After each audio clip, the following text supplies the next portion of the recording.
কারো মনে কষ্ট দিয়েছো, সে যদি তোমাকে রিপিট কষ্ট দিয়ে দেয় তাহলে তুমি বেঁচে গেলে। কথা বলেন না।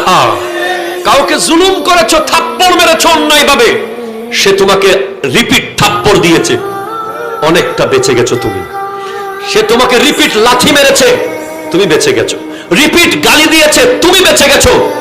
কিন্তু সে যদি চুপচাপ চলে যায়,